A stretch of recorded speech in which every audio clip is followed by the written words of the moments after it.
Welcome in. This is the Black Man Unfiltered Network, man. This is the one-on-one sports show. So it's Wednesday. You know, we got the overreactions for you. I'm Dante. Hey, what's up, everybody? I'm Shawnee.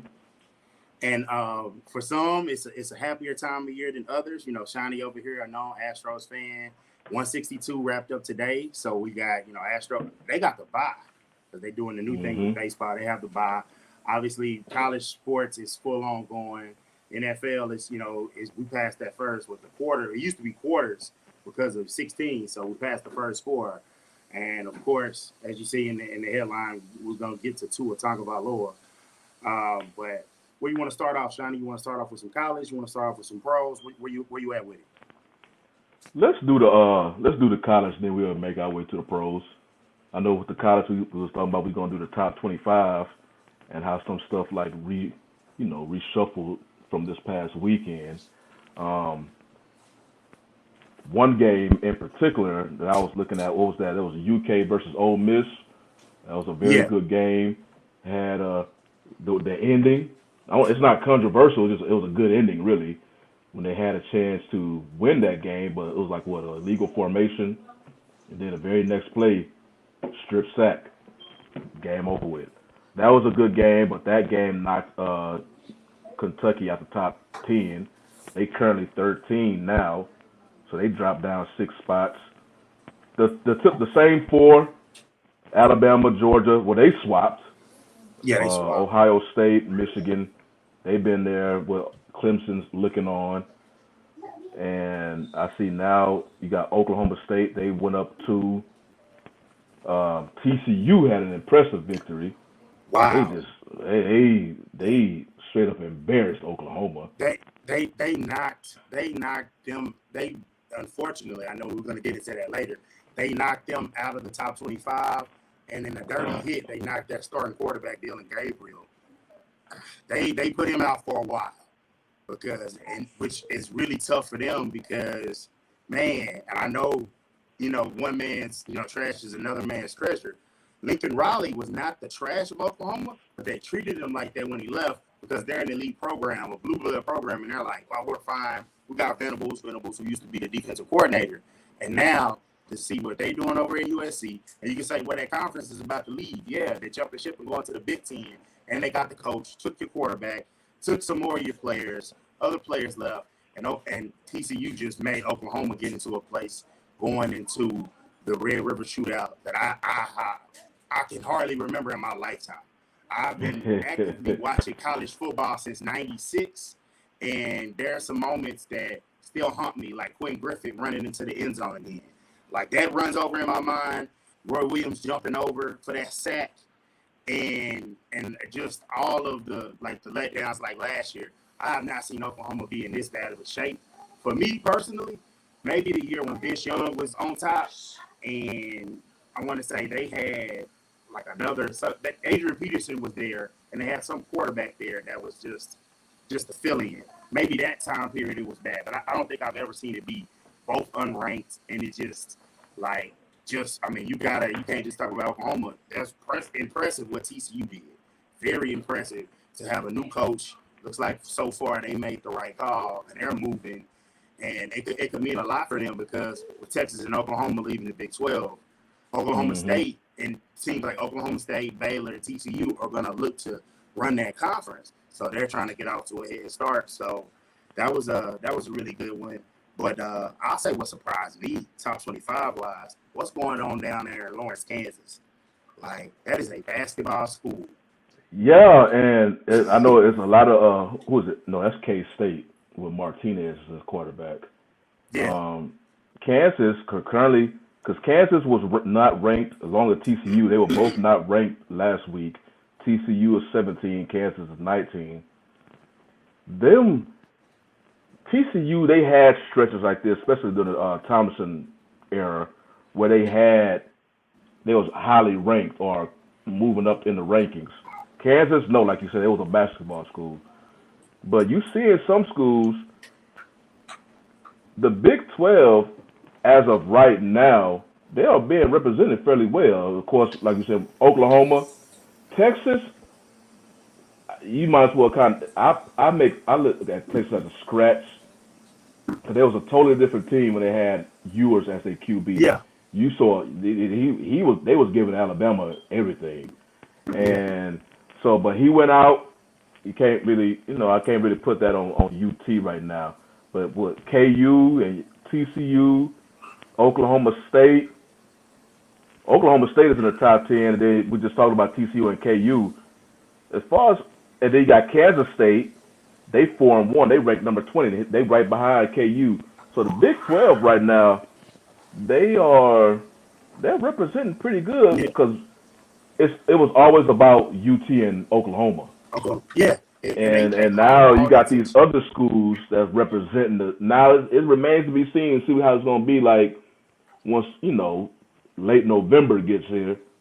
But as of now, I think the Big 12, especially since they have a team now that is still in the top 10, I think they have been represented pretty good right now. Especially and those are teams, like you're saying, who will be representing the conference once the two biggest names leave. Yeah, and I can assure you, if like things like we said, Texas being a scratch, if Quinn Ewers is playing, I think they win that game against Texas Tech. Well, Texas Tech, you want to beat Texas, you want to beat OU because you never know when they could just up and leave. Because next year is when I want to say University of Houston and BYU, and I'm trying to think of the other team. I think Central Florida. That's when they're all joining the conference. And so it's going to be like they're joining in Texas and OU. The holdovers are going to be there. I know from a PR standpoint, you don't want them there winning the conference and then thumbing it in your nose like, hey, we got to leave. If it happens this year, fine. But when you get your new teams, it's like, damn, this is what we got to look forward to. BYU winning our conference. No shot at them. But just from the level of Oklahoma, what did they win? 6 in a row? Or 7 in a row? I got it out of my head because it was bad because I worked that Big game. 12 championship? Yes, I worked, I think, the last one, and I was like, damn. I had to sit there with the confetti, and I was like, I hate this team. And I was just like, and I'm talking about, I'm at the spot where I'm like, hey, make sure nobody gets over here because the trophy ceremony's over there. And I'm like, I'm glad my back is to this. And I'm like, damn, they win it again. And I'm like, this is tough. But I can assure that won't happen, in the SEC. But just to see that going on and just to see, like, the way you had mentioned it before, this conference is known for offense. But actually it was defense that has got it in a different direction. It was a defensive stop, a goal line stand last year, the Big 12 championship game with Baylor made. And Dave Armada, who was the former defensive coordinator for that great LSU team. So he's leading that program. He's doing a great job. He turned them around from a terrible 2020 COVID season to winning the conference. And, I mean, they're still a strong, respectable team, and the stuff that was tied to them before is no longer tied to them. So they are still a solid program. But you have Oklahoma State, who really has a chance with a senior quarterback. I don't think that they'll push for the playoffs because I think overall, like, the Big 12 is gonna cannibalize each other. Like, everybody's gonna take care of each other. I don't know if Kansas is for real, but they, for the first time ever, they have college game day there. So that's great. They're hosting TCU. That should be a good one. But going in top 25 wise, I want to shout out Clemson because Clemson, it looks like DJ. I can't like Tua. Eventually, I will learn his last name. Yeah. DJ. He looked like he was gonna give up that job to that kid from Cape. Especially last year, because last year he was looking shaky. And Cade Klubnik from Austin Westlake. So if y'all don't know from other places, like Austin Westlake is a team that has won, I think, at least 3 state championships in a row at the highest level. Like, and then it's weird because in Texas there's so many teams. There's Division I and Division II. So they won Division II, and Galena Park, North Shore out of Houston, they've won at least 3, I think, in a row. And it seems like they're always playing Duncanville. Play Duncanville. But it's like he can hold off for right now. And I bet you they're glad because if he doesn't play too much, they can redshirt him. And then DJ can play. And I want to say if DJ, I don't know if he's done enough to get his stock up to get drafted. But, I mean, he looks a lot better and has them playing really well. He showed the mobility last week. He had some big rushes. But as far as top 25, I want to go to another top 25. I want to talk about a top 25 team in FCS. I want to talk about Jackson State, who's ranked 8th in FCS as an HBCU. That's amazing. I'm glad. I'm hoping that more teams can get pushed up in there. But I do want to mention a game that happened here. Black Man was there. I saw he's representing his brother that goes to Grambling. And man, Prairie View really handled it to Grambling last week at the Classic. That's 5 in a row for those that are counting, because we always get heard about how it was so long and so bad, which I know. When I was at Prairie View, I did look up. I was writing for the paper, and I looked up. Man, we haven't won since '86. I wasn't born till '87. I said, God dang, that's kind of rough. And so we did win and it has been this past decade. It's been more competitive. It was 5-5, but to see them come out and just dominate like that, I'm proud of my school. Very proud of them. On another note, we had so much I didn't get to touch on it. Of course, our former coach, Eric Dooley, he went over to Southern. You know, he has roots in Louisiana. Mm-hmm. Hey, man, they got shut out by TSU a couple weeks ago because, you know, they copied Prairie View and Grambling, and they played now at the Choctaw Stadium in Arlington.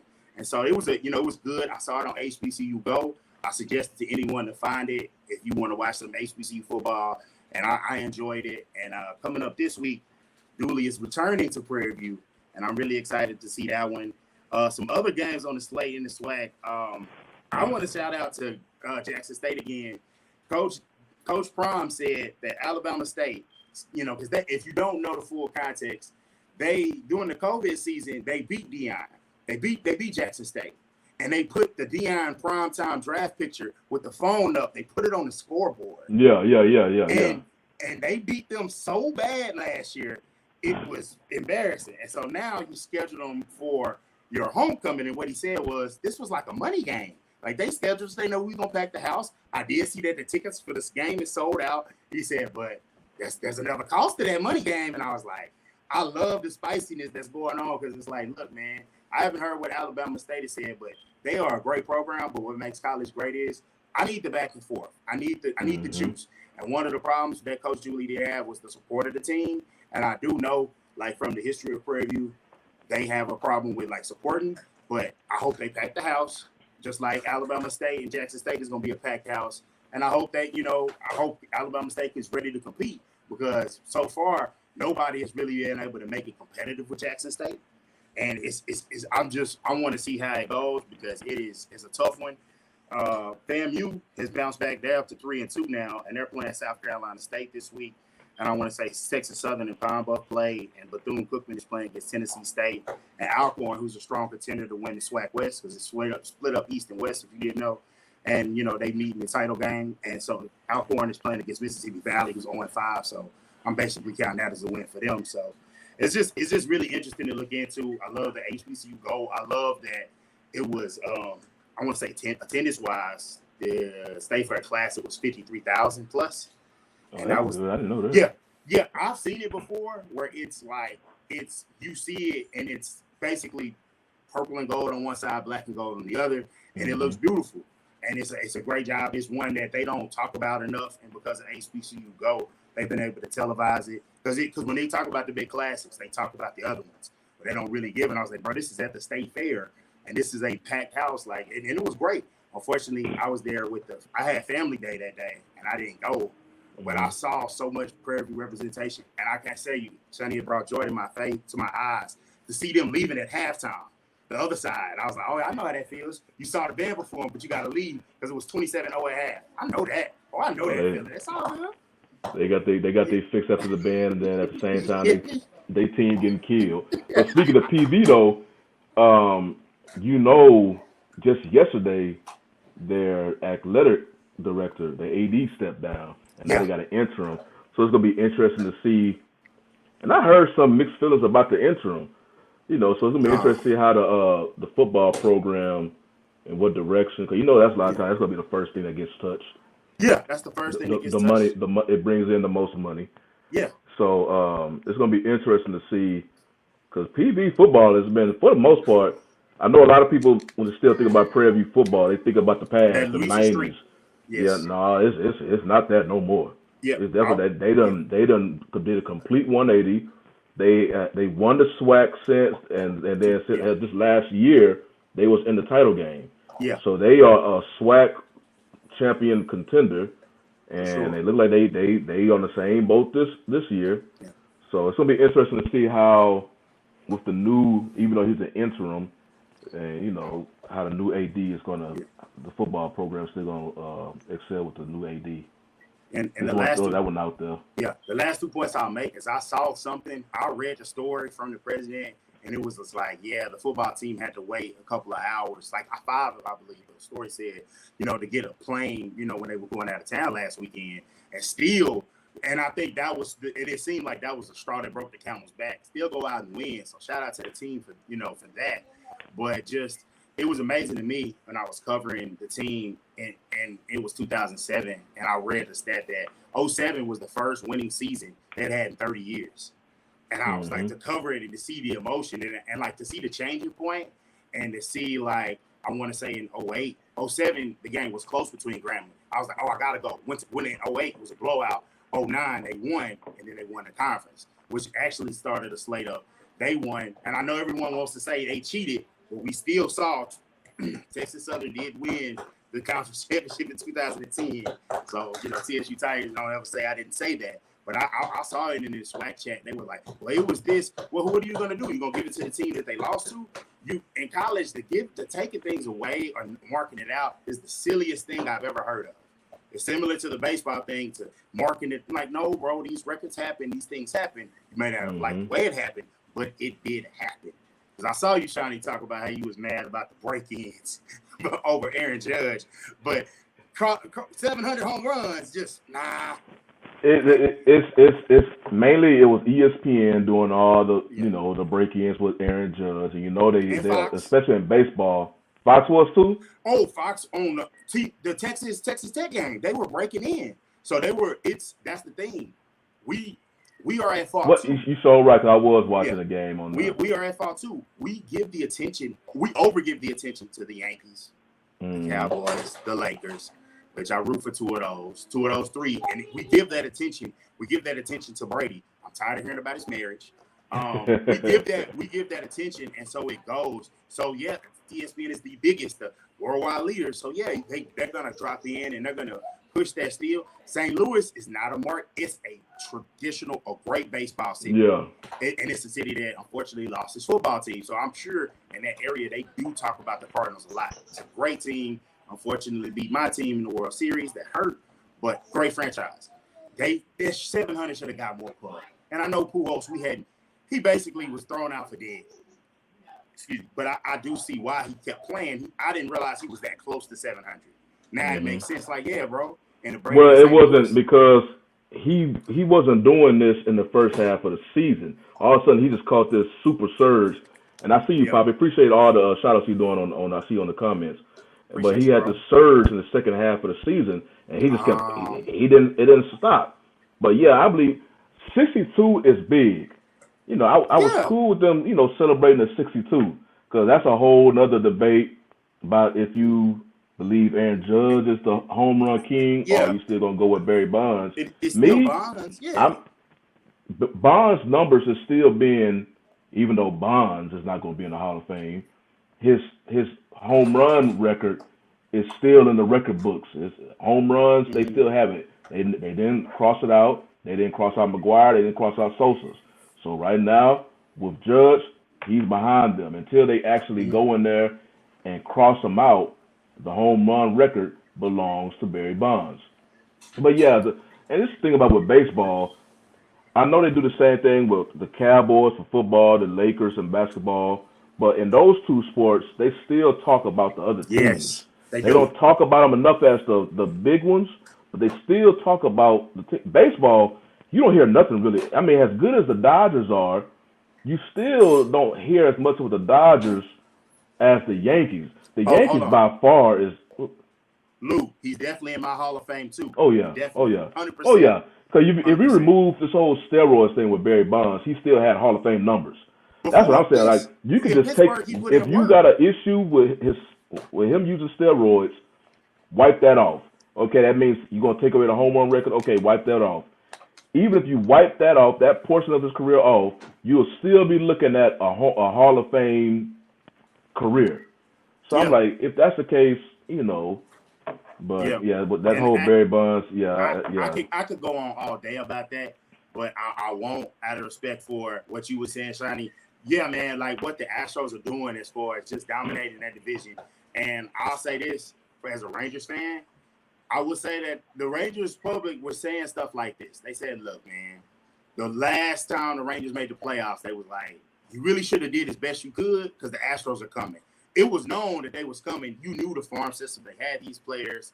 They knew how it was going. And they was like, missed opportunity. And they had, what was it, Darvish and Cole Hamels and, you know, the bats. And it was like, yeah, that was the time to get it done. They did get it done. And now we're in 2022. And I'm like, when they going to fall off? And I'm like, God damn, Kyle Tucker. And then, what's my boy? You talking about Yordan Alvarez? Oh my gosh, that's probably. You can thank the Dodgers for that. You can thank the Dodgers for that. He's probably my favorite. He's probably my favorite player one of my favorite on a rival team because I love power. I love power, and he got it. He's young, and it's like, bro, we got to deal with that, bro. He has power, and he's a good hitter. Man, you can thank the Dodgers for that because he wasn't in our farm system. We traded like a pitcher or something for him, and the Dodgers thought he was just like it wasn't even a big name pitcher. Because they have so much. They're so like, and that's the thing that like frustrates me. Well, not frustrated, but I admire, bro, as a team. And that's what I do like about baseball. It's a large split how you feel about AL, NL. So if you pull for an NL team, it's not really like, you know, because I want to say when the Rangers were so bad, like I would have different players and teams I like because I was like, bro, they're never making the playoffs. But like for the Dodgers to have what Betts has done, and he's an MVP candidate, but he might not get it because Freddie Freeman has been amazing. Like that, yes, that should get more love. And even though they're out on the West Coast, you should give them that love because, you know, yeah, you're going to play day games with baseball. You can play the Saturday game. But, you know, this isn't a Mike Trout situation. These guys have the wins and have been doing it. They just haven't won as many championships. Some of it because that's just how hard it is to win in baseball. So I'm going to be interested to see all the attention come to what we're going to get. I know what they want. They want Astros, Yankees, boom. They want that collision, ALCS. They want that collision. The Houston fans, we want that too. The Houston fans want it because one of the most. You can say what you want about the Cowboys. I'm with them. Hey, bro, the Yankees is pretty obnoxious. The Yankee fans is pretty obnoxious, and it is fun to see them go back and forth to Astros. And it's like, bro, it's just fun in my lifetime to see it change because I stopped hating the Yankees when A-Rod got struck out and we went to the World Series. And I was like, oh, that's why I don't like them. I want to beat them. I want to be on top. Them 2 years going to the World Series felt good. It's like, oh, man. But they do it all the time. So it's like, they got it. I dig it. Mm-hmm. I totally dig it. But, man, it's going to be great to see for a postseason to have postseason games, hopefully good NFL games going on. And so the transition into that. I just say one thing about MLB before we transition, especially if you have a team that's involved in the playoffs. I will put playoff baseball against any other sports playoff. It's just because it's damn near torture because you are literally into every single pitch. I mean, whether it's a ball, you hear the crowd go wild after one strike, not even a strikeout, just one strike. Every single pitch, and you can't move. And then the fact that baseball, they play damn near every day in the playoffs. Yeah. And then the only time they play is a break is when they change the location. Mm-hmm. So every day you just get ready to sit in your spot, on your favorite spot on the couch, and you literally cannot move for like 3 or 4 hours because, you know, the sport is always just so methodical. Yeah. But, if your team is not playing, you can probably care less about the playoffs. Yeah. And to let y'all know how big of a sports fan, how locked in, obviously, he's hosting the show with me. Shawnee was so locked in. Last Halloween, we had our kids trick-or-treating. And Shawnee was watching that game. Shawnee had the tablet. He had the Astros on. I was sitting over there watching the Cowboys. I was like, man, look. We was like, y'all kids are going to go do that. Man, Shawnee was locked in. And so, hey, man. Hey, I will say this. Marcus, is a TV product, they making it worse because of it's basically a, you know, the true outcome type of game, which is either somebody's going to get a walk, strikeout, or a homer. That's what it's kind of turned into. But I'll tell you this, baseball, the intensity be like, look, this is it. The finality, like, look, I have to get to 3 wins in that first hit. I have to get to 4 wins the desperate, the fact that, hey man, that dude gave up 2 runs this inning. Hey, where my other reliever at?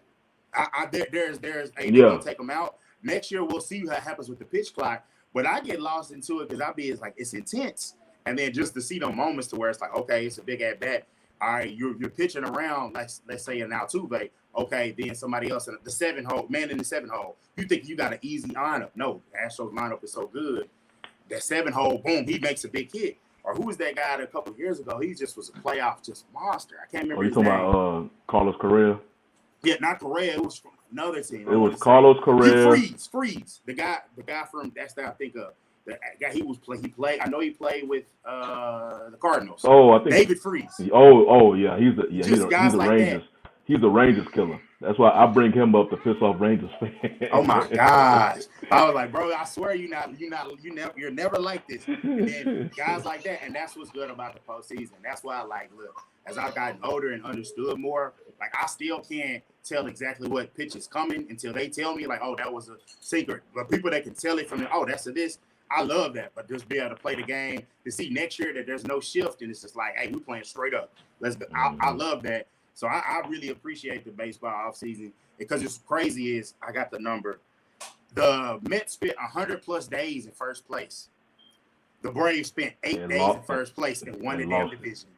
Lost it the last week. That now take that and magnify that. And the thing about it's worse is they just finished playing a series against the Braves. Yeah. All they needed was to win 1 game, and they were on the tiebreaker against Atlanta. Yeah. Atlanta swept them, and then they went on and clinched the division by beating whatever team that was next on their schedule. I'm like, Mets being the Mets, and that's a tough team to play, and that's the other thing. Like when you talk about divisions and who's playing who. You got 100+ team that's not like I'll look at it. The Padres they fell off, but they at a point where it's like, man, we're in second place, so we got X amount of wins because the team in my division won 111 and 51, and then you got the Mets who went 161 and lost their division, and they're a wild card. Like, hey man, that's exciting to see. I don't know if I hope Max Scherzer can pitch. I know, hopefully, future Ranger Jacob deGrom is gonna get it done for them. Yeah, I'm hoping.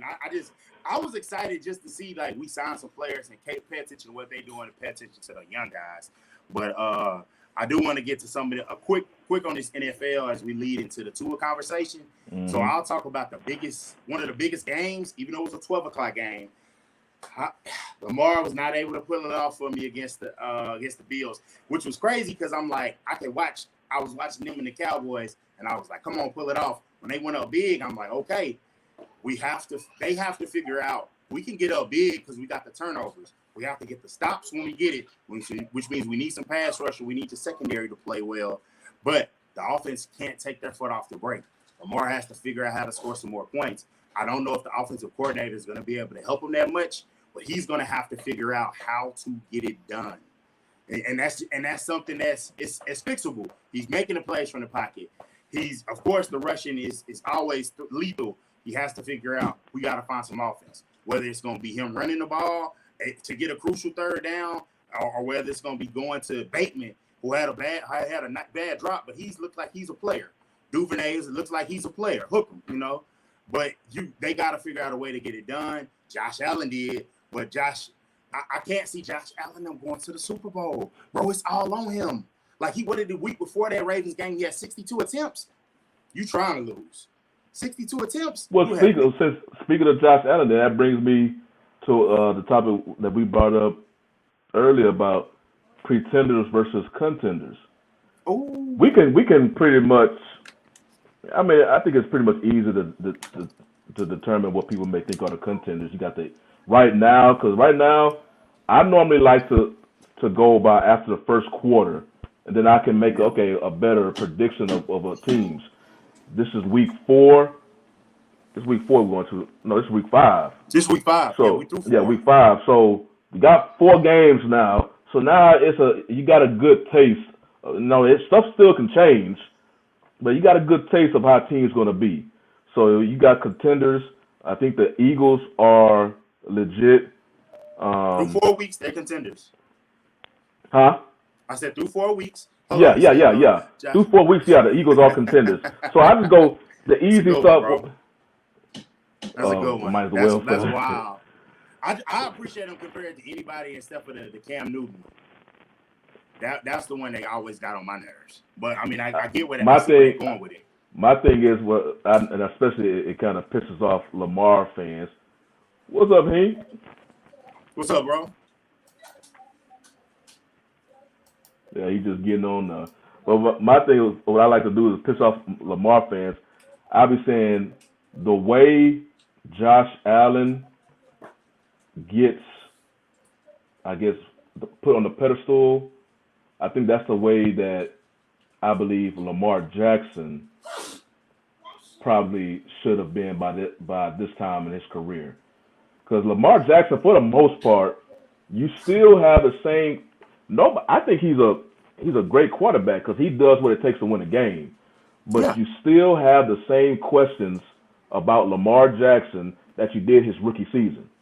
Still the same questions. You just want, even though his throw is improving, but right now he just basically when I look at Lamar Jackson, I look at him like how the Houston Rockets during the James Harden era. He will give you that regular season. In the regular season, he will give you numbers.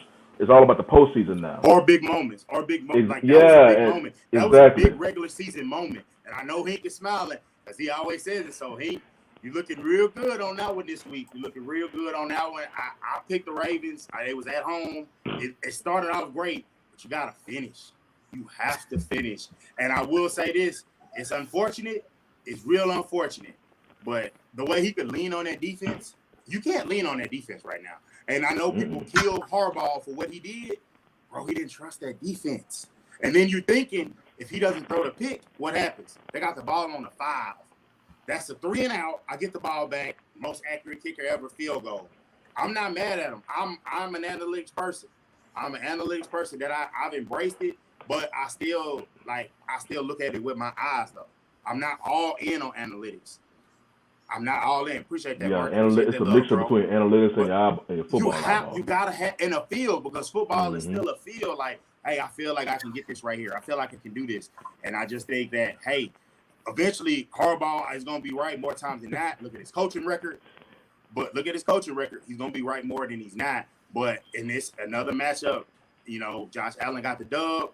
But I just long term, I'm giving him props.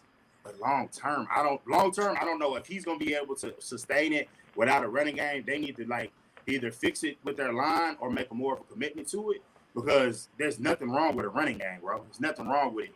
Don't especially if you're trying to put a team away if you up 10, So that's all I have to say on that one. Hank, what do you got to add, man? The lights was too bright for him again. I mean, it is what it is.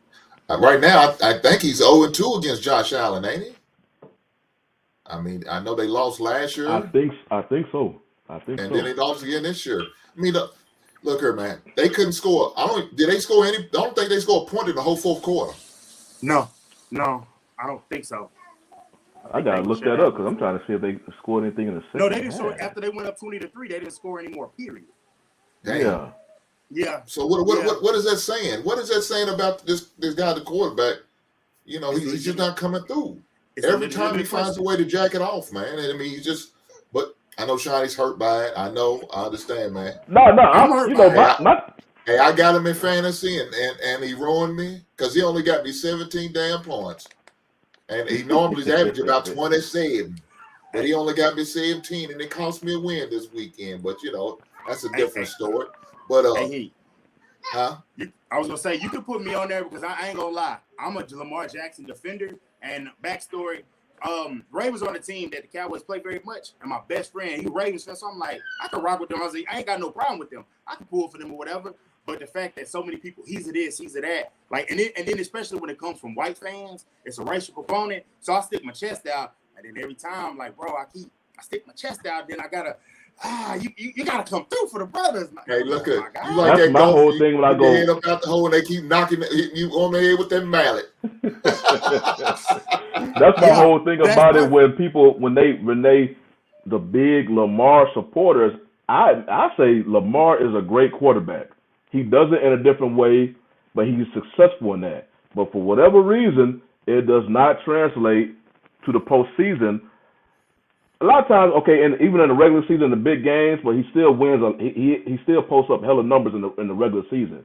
And like I said, I always go back to my Rockets and James Harden. It was the same thing. He will put up these numbers in the regular season. In the postseason, you saw a completely different James Harden.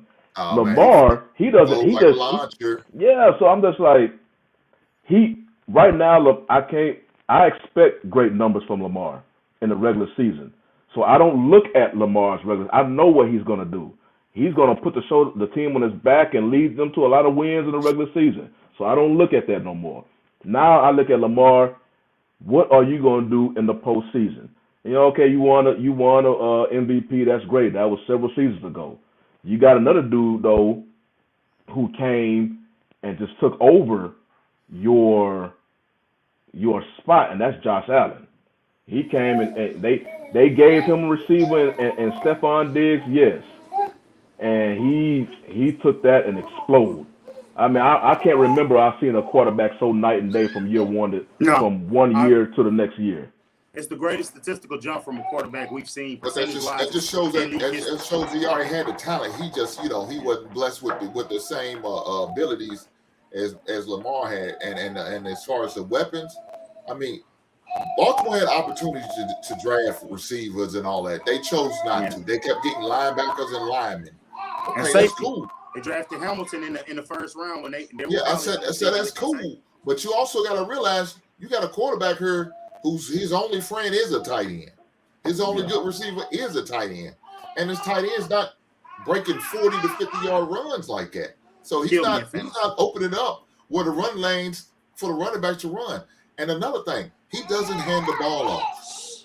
The man had about I think before Sunday's game, he had 27 carries himself. The rest of the team has 34. The rest of the running backs that's on the roster has 34. So that's only 7 carries difference between them. Between the 3 running backs. That is crazy. You got to distribute the ball to them guys. You gotta hand it off. First of all, you're not gonna be able to take them hits for another 14 games? You got another 14 games a season. Are you gonna take them hits, them bumps, and them knockdowns? No, man, that's eventually gonna add up. You know what I'm saying? Then, like I said, he's gonna mess with his confidence. He keeps throwing interceptions, or he keeps fumbling. He finds a way to have. He's averaging a turnover game right now. So, that's not good. It's not good. We watched how he just choked against Miami the whole second half. He didn't score. And Shawnee, did you say your man didn't score the whole second half of this game? Well, he just scored a whole second half against Buffalo. What's going on? So right now he's 0-2 in the AFC East. The Jets might mess around. So speaking of that though, so do you consider the Ravens a pretender or a contender? They contended all the way in the regular season, like we talked about. But once the postseason comes around, we all know they're gonna jack it off. He's showing it. He's 1-3 in the playoffs in the NFL. I'm gonna say it again. In college, he was 1-2 in the bowl games. So he shows you that the big light, he can't handle that. It's just not in him. But guess what he always does? He finds a way to win the regular season award. He won the Heisman regular season award. He won the MVP regular season award. But when that postseason come around, and that's what I tell like big Lamar supporters. I'm like, are y'all just gonna celebrate a lot of these regular season awards, individual awards? When are y'all gonna say, okay, we know what you can do in the regular season. We want the title. It's all about, you don't play games to win, all the time there's a regular season awards. We want to, the big title. Look at Aaron Rodgers. Hey, you make your name in that postseason. 4 MVPs? Who's that? Aaron Rodgers. He got 4, and I think Brady got 3. And Aaron Rodgers is at the point right now, he's not a great quarterback. He's an immortal quarterback. You look at him with the Immortals now. And his postseason record is not up there with the other Immortals, add to the fact that he only has one ring, and it's been over a decade now since he had, won that ring. So I look at Aaron Rodgers in that boat as far as you get so much praise on it. A lot of times what we praise Aaron Rodgers for is what he does in the regular season. Lamar is about to join that same boat. We expect y'all to achieve greatness in the regular season. Y'all are both great quarterbacks, and one of you is an immortal quarterback.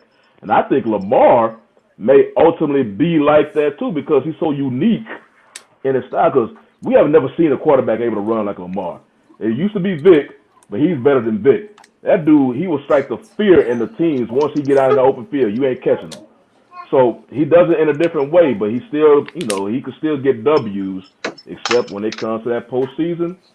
Yeah. So and what I say with Lamar, what's going on, Poppy? What I say about Lamar is this: he still is a young quarterback. He's going to need chances to get it, and maybe we should give him some of the same grace we've seen because he was a 32nd pick.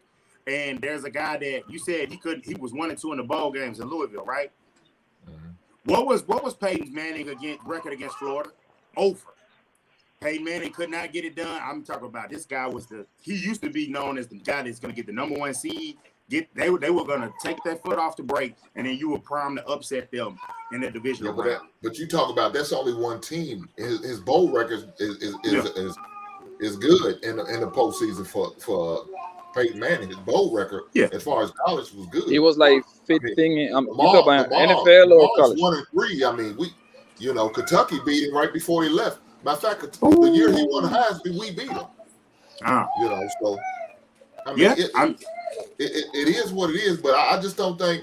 I think eventually Baltimore is going to get really tired of dealing with that. I think that's really why I was holding him up from that long-term contract and then giving the deal that he really wants, because they realize his style of play is not going to let him last a 10-year career. It's not. You know what I'm saying? He after a while, he's going to take too many hits and bruises because he likes to run that ball. You know what I'm saying? Of course, in them 10 years, you're going to lose a little speed in the same time. So, I mean, I don't know. I don't know how committed they are to sign him to a long-term contract. Maybe a good 5-year deal. I don't think he deserves that Josh Allen money. I don't think he deserves that Patrick Mahomes type money. Now, you can probably get a contract like what Russell Wilson just got. I don't think he deserves the Deshaun Watson type contract, but we've seen some teams do some dumb shit before, like the Cowboys signing Dak's sorry ass to we'll get to that because I was going to bring up the Cowboys, but I'll let y'all finish about this. This is where the market is the market. You got to pay the price. If they keep waiting, as we saw from the Cowboys. If you keep waiting, you can do one or two things. You're not going to let them hit the streets because the other owners are going to be like, nah, that's not good for business because the market would explode. You either trade the quarterback and get a new one, or you give them the bag you want and then you trade them later on, or you don't give them the next contract after that. There's not if you've shown a record of success, somebody, if Hink was the GM, you would say, hey, you a fool for paying that. But somebody else would. That fool was Jerry Jones in there. In my opinion, that is a good quarterback, and they should have signed him earlier. Lamar is a really good quarterback. Potential to be great. I don't think Dak has the potential to per se be great, but he can get to that one where he's like, hey, you can win a Super Bowl with him. We've seen quarterbacks that were much lesser get to a Super Bowl, Jared Goff, and others win a Super Bowl. But it's a deal to where they are in a damned if you do, damned if you don't situation. But they're a draft type team, so I don't know if they are going to lose enough to get another guy like Lamar. So I think they give him a bag, but it's going to be one of those deals where it's like, damn, they paid him that much, but then you can look back. They could have paid him this. They could have gave him that. And I think he's going to rake them over the coals, but they good. They about to get this gambling money. They straight. They be all right. I ain't crying over a billionaire. And this is where you're wrong, man. It's not about how good the quarterback is. I mean, that plays into the equation. It's about who's up, bro. When Lamar signed his deal, he will automatically become the highest paid, or at least the top 3 paid, because that's how the market determines how much money he's gonna get paid. It don't matter. Plus, you got to look at his resume. He got an MVP. What's his name? Russell Wilson he signed a big deal. He ain't got no MVPs. He got a Super Bowl ring, though. I give you that, but that was a long time ago. and Lamar, he's what, 25, 26? Yeah, he's young. He got like the record already for rushing yards. Yo, trust me, when he Baltimore's in a position where they don't if you do and they don't if you don't. I like Lamar a whole lot. They kind of like in the Dallas position, like they ain't had no choice but to pay that. Yeah, because what you gonna do? What you gonna do? Let him go? Yeah, that's why Baltimore like Lamar because he's entertaining. Yeah, but if you're a fan of the team, you wouldn't like Lamar because he's not winning for me like I need to.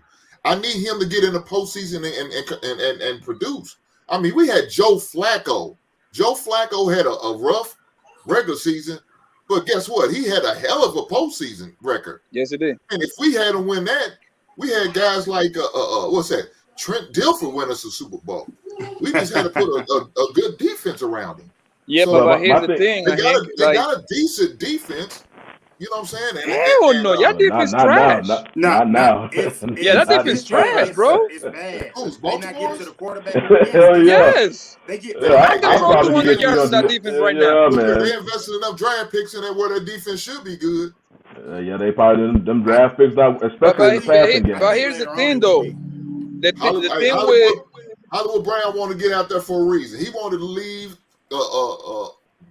Baltimore for a reason. You know why? Because he feel like Lamar just ain't good enough of a quarterback. Now I'm gonna get to that point. Yeah, like a motherfucker, man. Yeah, I think about. But go ahead, Poppy. What you was gonna say? I say here's the thing with Baltimore, man. Like Lamar never had a good what kind of wide receiver he ever had. His receivers are trash. Yeah, but Hollywood Browns look real good down in Arizona, though, Poppy. Yeah. Marquise Brown, he can run routes. He just a 1-3 pony. He just go deep. Well, that's what he needs. That's what Lamar needs. You got Bates as a position receiver. You got Andrews as another position type receiver. The tight end is good. Yeah, the tight end is good, but he don't got the Devontae Adams. He doesn't have a Amari Cooper. He don't have that, bro. Yeah, what do you expect the man to do? My thing about that, probably even if you give him an elite receiver like that, how much will that receiver, produce in that particular style of offense? Because those receivers have prolific throwing QBs that throw so much in a game. Lamar's throwing numbers has improved greatly this year, but he doesn't throw as much. His attempts basically, it's not up there. That's I'm glad that you say that. I'm glad that you say that, bro. Yeah. Look what happened. Look what happened to Dak when Amari Cooper got there. What happened to him? No, yeah, and I agree. Me and Dante both said that. Like, if because you took away his receiver one, now we gotta wait and see about Lamb. But you take away a receiver one, in this case for Lamar, that's be like taking away Andrews. Andrews is his receiver one. Yeah. You take away his best weapon, and then they not gonna. And that's the thing about the Cowboys, but that'll be a different topic. But as far as most franchise QBs, you are seeking and giving them a receiver one. You're not taking it away. Cowboys did it different because they say, we gave you this much money. We expect you to lead, and then you don't do that. You saw the Bills. They gave Josh Allen digs. You see what happened right now in the Packers when their offense don't look the same because they took away Adams. So Cowboys, they take away their best receiver, and most of the time for young quarterbacks, you looking to give them a best receiver. So, and they need to do that for Jackson. And I think if you go out and get a trade for a receiver like a DJ Moore, who it's about to get bad in Charlotte. It's about to get bad with the Panthers. I think Rule maybe is on the way out. Rule, they're gonna fire him so he can get a college job because that's what he might be. Is he might just be a good college coach. But I think they're gonna, if you trade for a receiver and you give him a bag, all of a sudden the offensive game plan, if the owner catches wind or the GM, and it's like, hey, bro, I paid this dude $25 million. Scrap some of them read options, and you need to have a certain target share. What was it, the Mike Tice back in the day, the Randy Moss rule? Hey man, we gonna throw it to him X amount of times. He really was ahead of the game because if you have a dominant receiver like that, and you don't throw to him like they do Cooper Kupp. shit, man, give somebody else some targets. But geez, get that guy the ball. And I do think another thing what's gonna happen with Lamar, give him the bag. Guess what else you gonna see in the offense? Hey, bro, I play Madden. There's literally in the playbook of the Ravens, because it's similar to theirs. There's a quarterback power. Quarterback power is gone. You will see no more quarterback powers in the playbook, bro. We're aligning this up to you, and you get 45 mil. Nah, let me see. Take this. Nah, we'll throw some quick passes. We're gonna keep the read option, and you're gonna give it more, like you said. You're gonna give the ball more. But nah, bro, you're gonna be handing it off or throwing it to Andrews, throwing it to the high dollar receiver. It's just football is a game, also like any professional sport, economics, and it's definitely something that they're gonna change once that happens. But let me see. Hey, Shani, I know we spend a lot on. Go ahead, Poppy. I believe that if Lamar get a real number one. Like what's the white boy that played for St. Louis? For Los Angeles there? Cooper something, right? Cooper Kupp. Cooper. If you get him somebody like that gets open all the time, he open up the whole field for him. That's the difference. That you have to give him something. You don't got nobody in the outside like that to scare you. He don't. But my comeback with that, Poppy, is, and I think he led up to it earlier. What happens if you get Lamar Jackson these elite receivers or these legit receiver ones? Their game is going to kind of take a hit because they looking for big high dollar paydays as well, and I don't think you're going to get the type of production playing on a Lamar system because he runs the ball so much. So they're going to spend majority of their time blocking. It's just the way the style of the offense the Ravens do, because they have such an elite runner at quarterback. And you're going to get a receiver like a A.J. Brown or a Cooper Kupp or whatnot. Yeah, you got all this talent sitting right there, but your quarterback runs so much, you're going to be blocking so much. And like I say, they're going to be looking for that money too.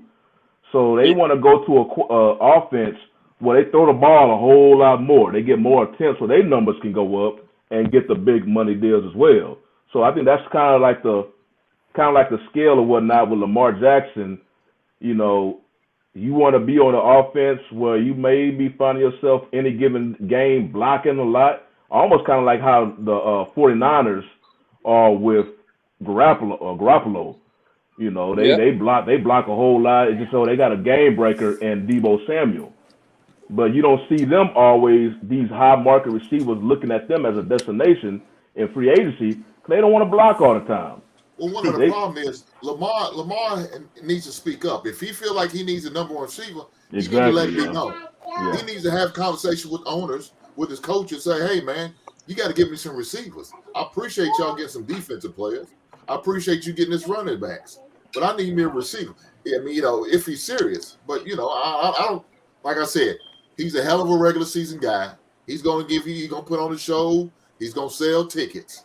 But come that postseason, these fans are not going to keep going for that, man. Losing out in the first or second round of the postseason. They're not going to go for that. You the number one seed and you losing. That's not good, man. That's not good. Yeah. You can't do that. Especially you losing to not even some couple of them teams went good. Like the Chargers. How you lose to the Chargers, man? The Chargers was trash. The Chargers are no trash, sir. No, they're not trash. I'm talking about the Phillip Rivers Chargers. Oh, okay. The first year, because what they did was they made a really good, unique game plan to him, and they had a lot of speed on the field. They basically was running like a nickel and a dime, and they really slowed down the running game because at that time he still needed more time to develop as a passer. But as we close on the Lamar topic, I'm gonna close with this. We need to give him the grace because that first year, he was rookie. They got him in late. He was trying to make everything happen. The second year, he wins the MVP, and then you come out and you lose to the Titans. That's one where that's both on him and it's both on that vaunted defense because I was like, I still can't get, and I know Earl Thomas hates that's his last NFL play. Hey, bro, him getting stiff-armed to heaven on that play, and it's just like he deserves some criticism. You couldn't quite get the offense going. He deserves to be a treat because I know it was a bad weather game, but you got to find a way to get that win in the divisional round game against the Bills. But this year is the year where I really put it all like, hey, we've taken all the training wheels off. We need you to get to the playoffs, and we got a big game against the Bengals coming up this week. So, like I said, we say, hey, you don't do well in big games, you don't do well in the playoffs, you got another opportunity. Because if you beat this one and you knock the Bengals back to under 500, it's a mess going on there in Cleveland, and we don't know what the hell is going on in Pittsburgh. You know, because they both be it'll be a battle team. Who's gonna make that third win? Who's gonna get that third loss? Because Baltimore's 2-2, Cincinnati's 2-2. 2-2. Yeah, everybody in that division. I think the Steelers the only one under 500, 1-3. So which I predicted. I predicted the Steelers go 7-10 this year. This is going to be the first year Mike Tomlin with a losing record. I think. But like to finish the Lamar topic, bro. I don't know. It'll be interesting to see how that pans out for him this weekend. Yeah, to finish the Lamar topic, man. I believe, man, like that's one of the things about football that only part I don't like about football because we give too much praises to the quarterback and then we give them too much fault. To me, for example, when Tom Brady won 3 Super Bowl throwing like one or two touchdowns, some shit like that. I was reading. I was like, damn, are you serious? But he get all the praise, right? Mm-hmm. Now, if they would have lost, they would have blamed all on him for throwing that 1 touchdown in 3 games. You see what I'm saying? So it's like we give him too much praise and too much fault at the same time, yo. I think Lamar played good enough he's gonna be the highest paid player in the league before the year's over. He's next man up. So he's next man up. That's how it is. He's next man up. Go ahead and get to that tour, all that tour drama they got going on down there. All right. So quick recap, because I know we don't have a whole lot of time left. I'm gonna put it to you like this: if you didn't see in the game against the Bills, in which, hey, I'm impressed by the Dolphins for winning. Tua gets hurt and he's wobbling, walking off the field. I'm like, and like everybody around Twitter and everybody watching the NFL, like he ain't got a concussion. They said it was a back issue. So they say it's a back issue. Man, you keep saying that craziness, man. I don't know, Black Man. 1-3, that's a hell of a comeback. But so Tua goes out, plays in the Thursday night game, and like we said in the topic, does the NFL care about the safety? We know they don't because they play Thursday night games every week, and that's a lot on the body. Tua comes out and plays it. Basically, he seized up. And I'm going to read a quote from Bennett Amalu, the guy from the Will Smith played in the Concussion movie. He said, quote up, he seized up. You saw him. He was seizing, mimicking in the position of Tua's hands that he did. He told him, if you love your life, if you love your family, you love your kids, go find something, else to do, because he thought it was that bad, because that man did have probably 2 concussions in 5 days. That's headed on the route to he's gonna take his kids to the school one day and not gonna be able to get back home like the old quarterback Jim McMahon over there with the Bears. And we know that NFL doesn't care enough because we see how it goes. But for Tua to have that and have the national conversation happen again, now Tua's not playing this upcoming week, but I bet you he's probably playing that next game because it's about the quarterback is the box office guy. The quarterback is so important, and it's about the wins. It's about the wins and the money. That's what it's about. And with the Tua situation, just proves it. It proves it again. And I think if it wasn't I'm gonna be honest, if it wasn't a national TV game where everybody saw his hand go like it did, he's got extra time. I think because of that, he's gonna miss this upcoming game. And I would be surprised he's gonna be out for the next 3 games because they just got so much attention. It's got so much attention. Now, because it's already started like a new investigation with concussions with the NFL. You already remember what they had to go through, all them lawsuits and stuff. I was like, oh, so they gonna make sure he damn near grow a whole new brain or something before he come back on the field. Well, not only that, we already know Miami's already under pressure anyway, with the owners being suspended for a year. They've been having tampering and all of that. So they can't afford really no more bad press. Nothing. And for them to go out here and do what they did and put this young man out there right after this situation, I thought he dislocated his finger. But then, that's what I thought when I first seen it, because his hand was like, damn, they dislocated man's finger. But then realized they said, no, they carted him off. I said, they don't need to cart the man off for a dislocated finger, do they? But then he said he was. I was just thinking about how that dude look on the ground. He's thinking about a dislocated finger. Man, hey, Shotty, when I see that man's hand way look, I said, I know he dislocated finger.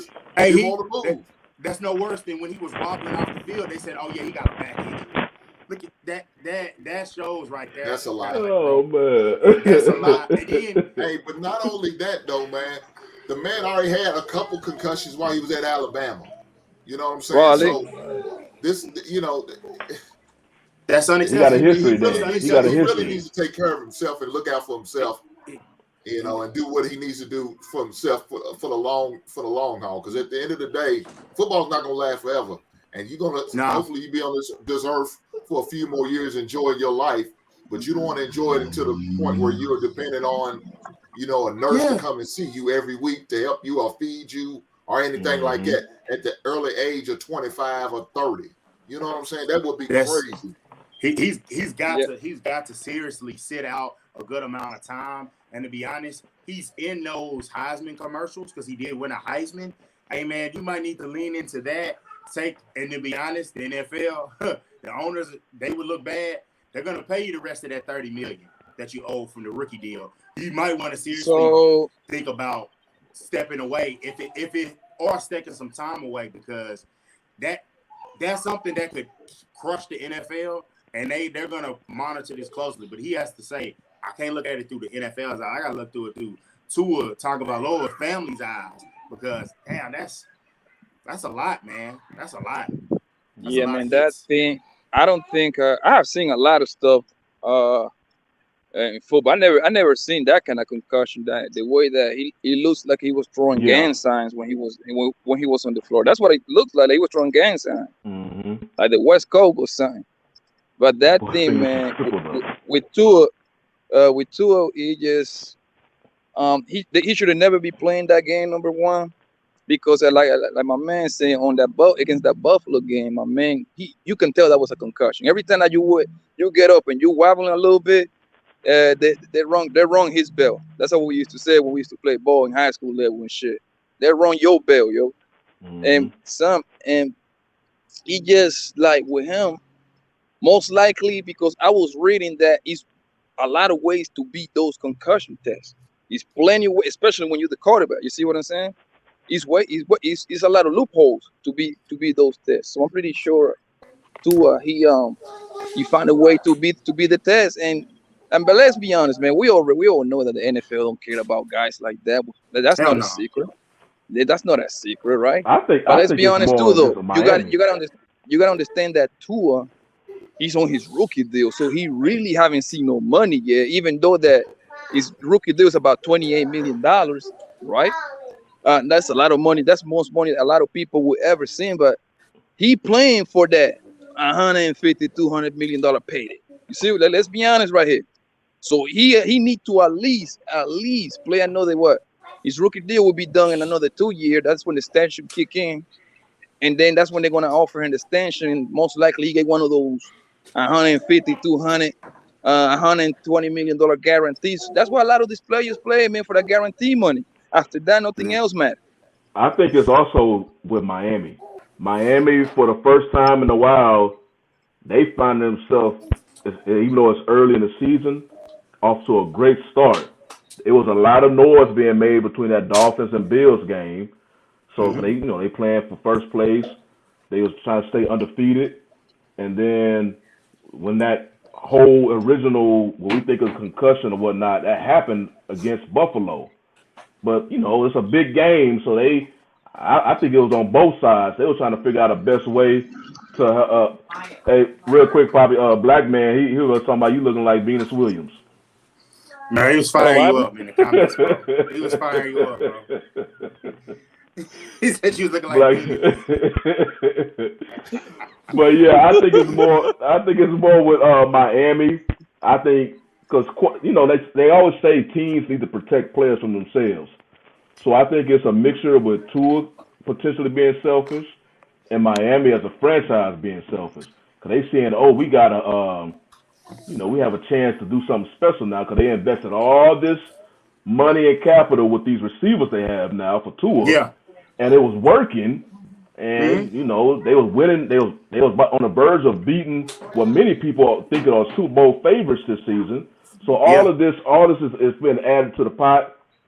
They put Tua against Cincinnati, which was another good game that they was in until he literally got his head slammed against the ground. Yeah. And you know that's taking him out. Now, I almost put now because of the injury to Tua, I put the Dolphins in a pretender because they not going to have a starting quarterback. Yeah, I'm with you. I had them in the contender. I had them in the contender round because y'all beat Buffalo, and sometimes like it would have been. That's why I wanted the Ravens to win so bad. I wanted to see how was the media attention gonna go if Buffalo, you know, went to 2-2, and so I was really wanting that to happen, but it ended up not happening.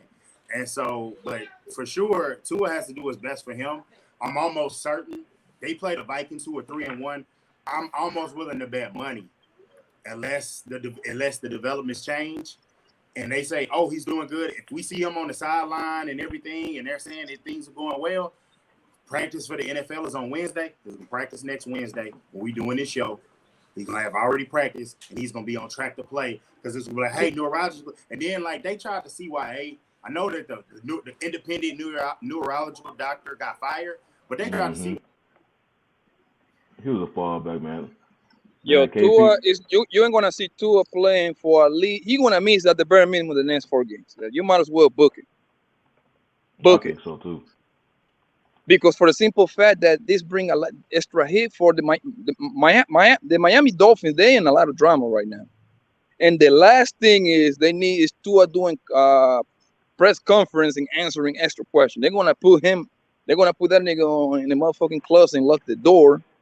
And they gotta weather the storm right now.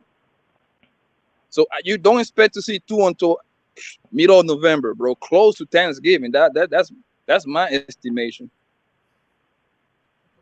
Dante. Yeah.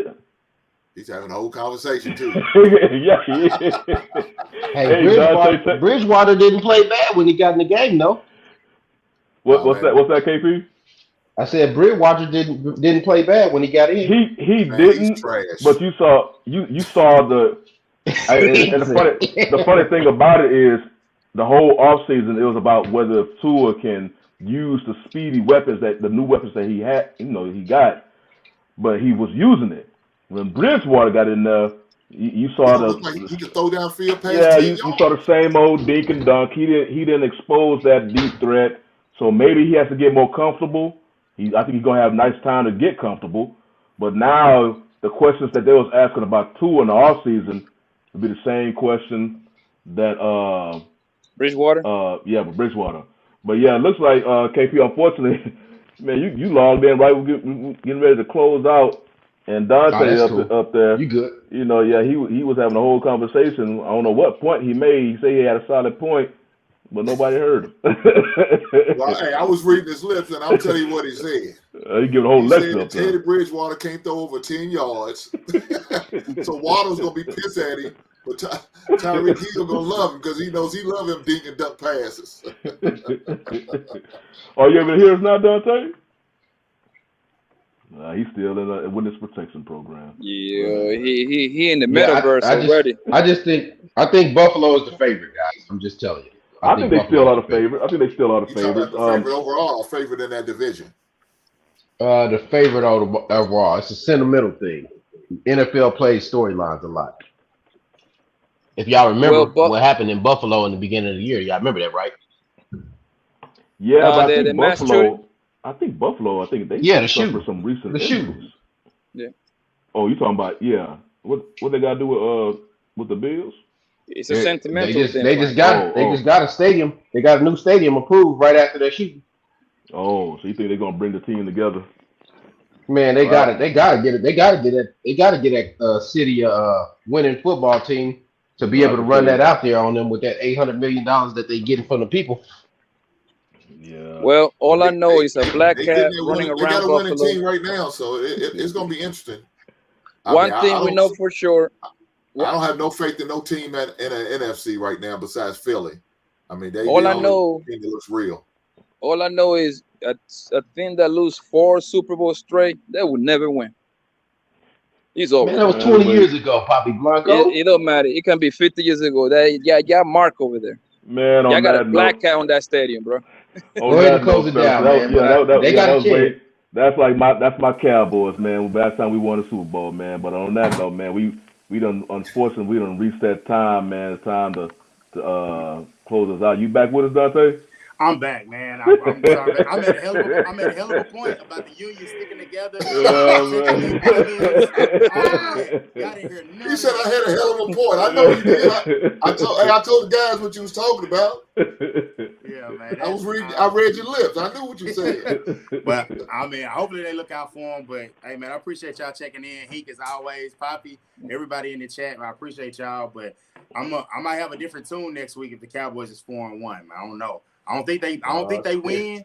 I don't think they win, but if they win that one, that's a weird. I just look at every week as survive in advance. Survive in advance. I go as long as they survive in advance. I need Dak back for that Philly game, man. I want to see what they got against a good team because I'm still not. They contender for now. Well, guess what? You gonna get to play against a good team in week 6. Yeah. Who's that? Oh, Bears. No. Oh no! Man, they can barely score touchdowns, man. Man, on that note, nobody worked. They had a hard time beating my Texans, man. On that note, man, we have to.